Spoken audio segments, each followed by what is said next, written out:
Hi everyone, welcome back. Thanks for joining us today. We've got a brand new story to share with you. So let's begin. My name is Robert. I decided I was done fighting for my marriage when my wife said something to me at dinner that I don't think I'll ever forget. We were sitting across from each other when she said, "I'm in love with someone else."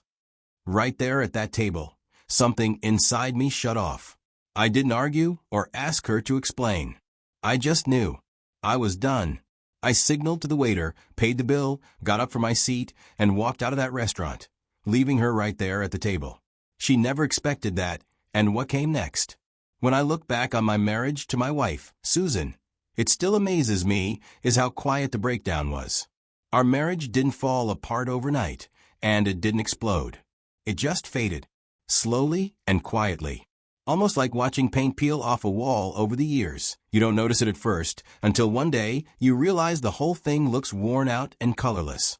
We stopped being husband and wife long before either of us said it out loud.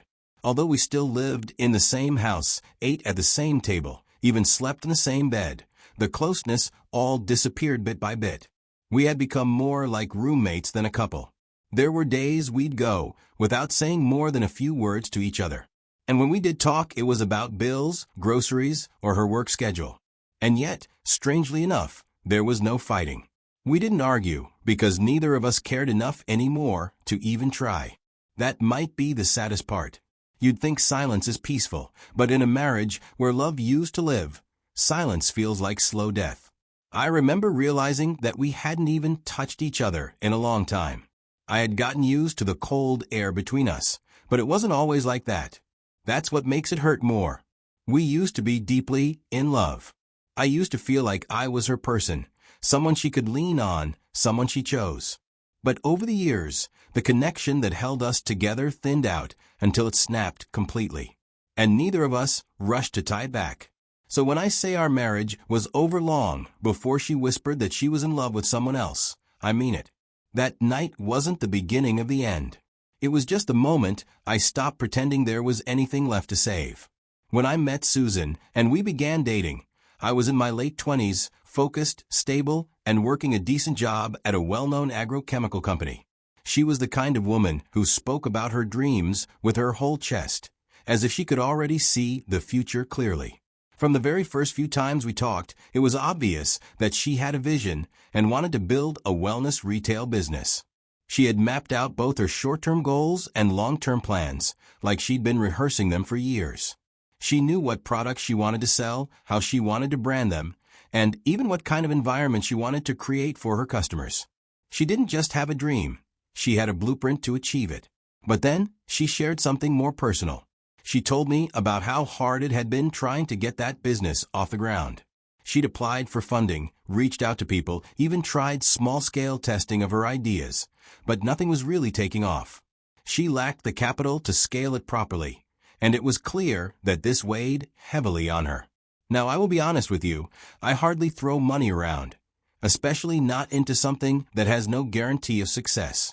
I had worked hard for my savings, but as I sat there listening to her talk one night, with so much belief in something that hadn't even started yet, I made a decision that even surprised me. I dipped into my personal savings and gave her $50,000 to invest in the business. I just believed in her and what she wanted to build, and I wanted to be a part of helping her get there. The look on her face that night says it all, and I'll never forget it. She was completely overwhelmed. She told me no one had ever done something like that for her. Not family or friends. She looked at me like I had just given her the world, and her voice cracked a little when she kept saying, "Thank you." She told me she'd never forget this, that I had changed everything for her. That was the one time I genuinely remember her looking at me with not just gratitude, but admiration. And for me, that mattered more than anything. She went ahead and did things the right way. She even mentioned the legal framework she had put in place, how everything was being registered under proper terms, and how she wanted everything transparent from the start. On the surface, it looked like just a business deal. But for me, it was much more than that. I didn't see it as simply investing in a company. I saw it as investing in us, and in the future of the woman I loved and wanted to spend my life with. That money wasn't just cash from my savings. It was a piece of me I was giving to help her build her dream. With the funding, things started moving quickly. She expanded the business services, hired a few staff, redesigned the branding, and pushed marketing campaigns both online and through local wellness communities. Every week, I'd see some kind of progress. It felt good to watch something she had only ever talked about late at night come alive in real time. I was genuinely proud of her, and I supported her without holding back. When you see the person you love grow into their potential, there's a kind of joy that's hard to explain. I saw her light up with each milestone, and for a while, I felt like I was part of that light. Not too long after her business picked up steam, we got married. I was excited. Honestly, I thought we were heading into the perfect setup, two driven people with shared goals, pushing forward together. I imagined a future filled with progress, support, and maybe even starting a family once things got more stable. The early days of our marriage were peaceful. We understood each other's ambitions. We cheered each other on. She'd tell me how grateful she was and called me her silent strength. We weren't perfect, but it felt like we were aligned. As Susan's business started gaining momentum, things changed. Still, I supported her. I told myself, this is what growth looks like. Long hours, stress, time away from home. It's just a season to get things off the ground. But then the season didn't pass. She got busier, coming home well into the night. Some days, I'd walk into our house after work, and it'd be quiet. When she finally came through the door, she'd give a tired smile and say something like, "Sorry, today was crazy." At first, I nodded and let it go. But as time passed, I started to notice more. She seems to devote more time to anything but me. Her wardrobe changed, and her style became more polished, more expensive. I also noticed that she started spending time with different people. Some of the mutual friends we used to go out with were no longer in the picture. Instead, she was always meeting colleagues or clients, people I never met, names I never heard before. Still, I didn't confront her as I kept quiet. I didn't want to cause arguments, and deep down, I was hoping that she would notice my silence and the things I'm doing to bring us back to each other. I adjusted and started doing more around the house. I buried myself in work while she was busy. I constantly remind myself to let her grow and be patient because it'll get better. But by the 4th year of our marriage, it became harder to lie to myself. The warmth we used to share had been replaced by long silences, tired excuses, and a growing emotional gap. We weren't fighting, but that was the problem. We had stopped even bothering to disagree. We were two people just existing under the same roof. I wanted to believe things would turn around, that this was just a rough patch, but in the back of my mind, I was starting to understand that this might actually be what our marriage had become. And even though I saw all the signs, I held on. I clung to the idea of us because I had already poured so much of myself into it. And sometimes, when you've been holding something together for so long, it's hard to admit when it's already fallen apart. One quiet evening, I wasn't supposed to be home that early. I usually stayed late at work or just took my time on the road to avoid traffic. But that day, I decided to close a bit earlier than usual. I pulled into the compound quietly, parked the car, and let myself in through the side entrance. As I stepped closer to the house, I heard a voice, Susan's voice. She was out by the back patio, talking on the phone. As I got closer, her tone caught my attention. It was light and playful. She was laughing in a flirty way. I paused, stayed just behind the wall for a second to be sure I am not concluding quickly. But after listening for about a minute, it was clear enough she was talking to a man.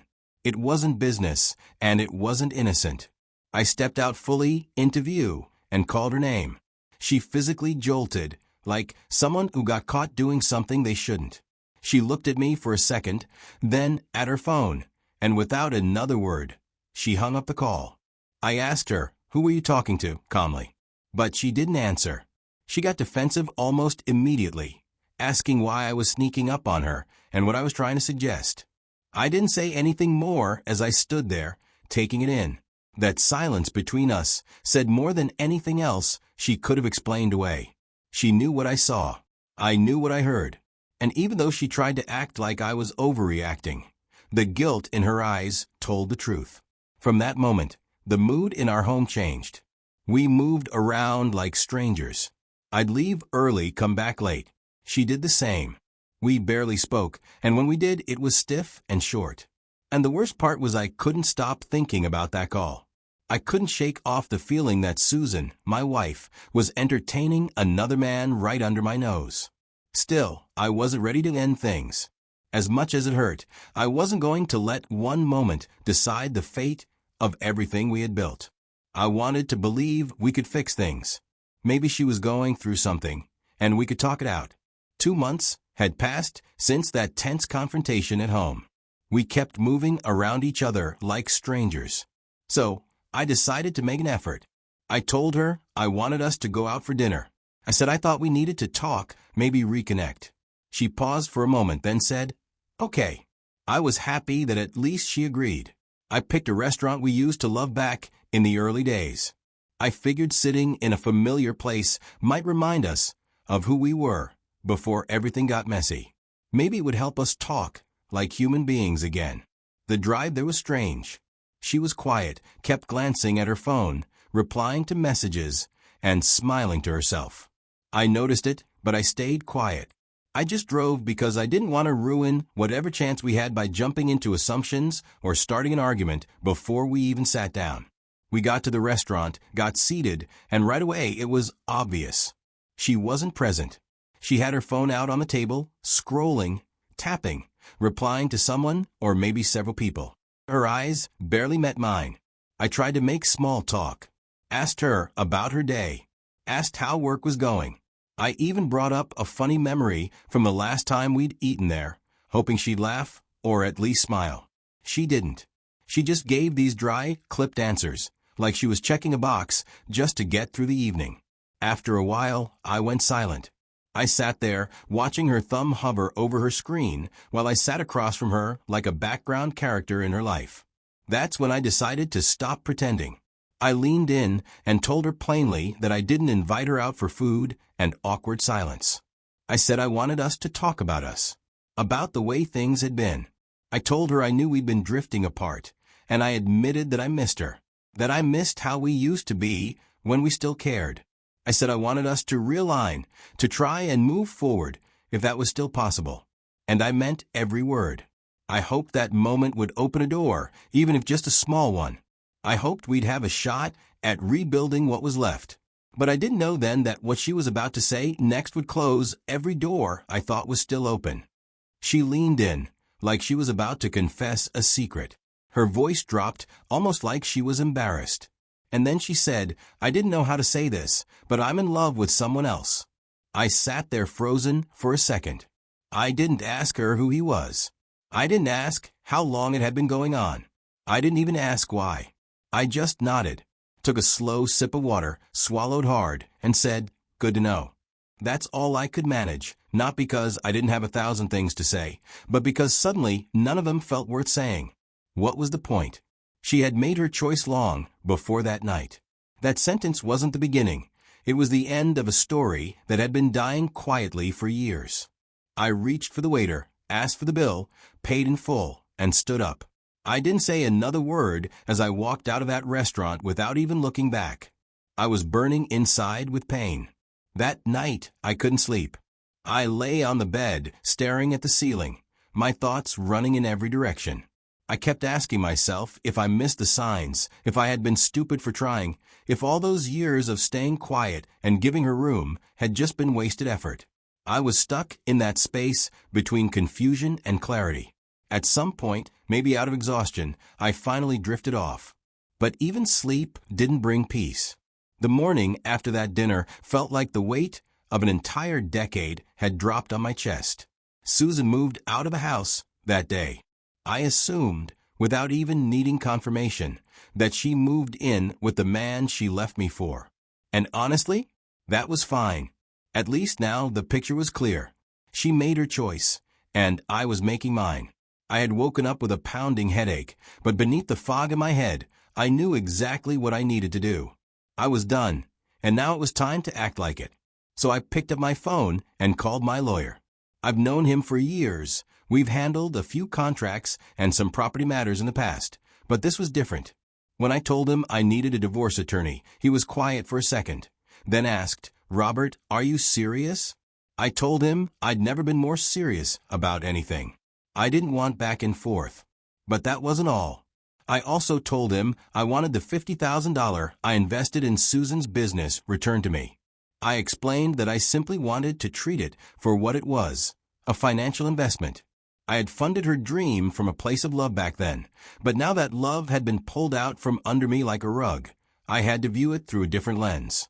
If the relationship was done, the business tie was done too. Period. To his credit, my lawyer didn't waste any time. He got a divorce attorney involved and handed the investment retrieval to someone on his team who handled business litigation. I told them to work fast, and they did. Every phone call, every email, every draft came quickly, and I approved everything. By the end of that same week, Susan was served with the divorce papers. And not just that, her company also received legal documents demanding the repayment of the $50,000 I had invested. One afternoon, a couple of days after everything had already started falling into place, I got a call from a number I didn't recognize. The voice on the other end introduced himself. And just like that, it clicked. It was the man my wife, or rather, my soon-to-be ex-wife, had left me for. He didn't waste time with small talk. He went straight into what he called a polite request. He said he knew about the money I had invested in Susan's business. He said he was now involved in running things, and he begged me not to withdraw my investment. He kept saying things like, "It'll crush the company," and "We just need a little more time." I didn't let him finish. I cut him off right there. I told him not to ever call my number again. I warned him, and I meant it, that if he tried to contact me a second time, I wouldn't be as calm. I made it clear that if he wanted to see what real anger looked like, he should go ahead and try me again. He still tried to plead, but I didn't care.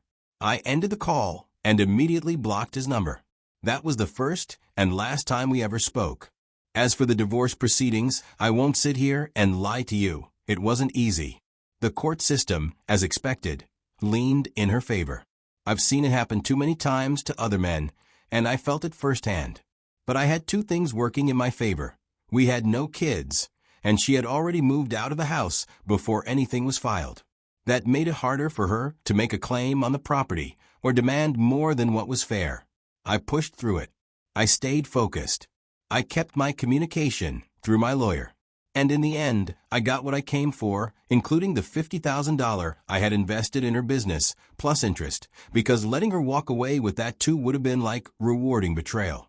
I don't feel hate when I think about Susan now, but I also don't feel anything close to love. The woman I fell in love with disappeared a long time ago. What was left behind wasn't someone who deserved my loyalty or my protection. So I walked away with my dignity, and I made sure to close every door behind me. Thank you for watching.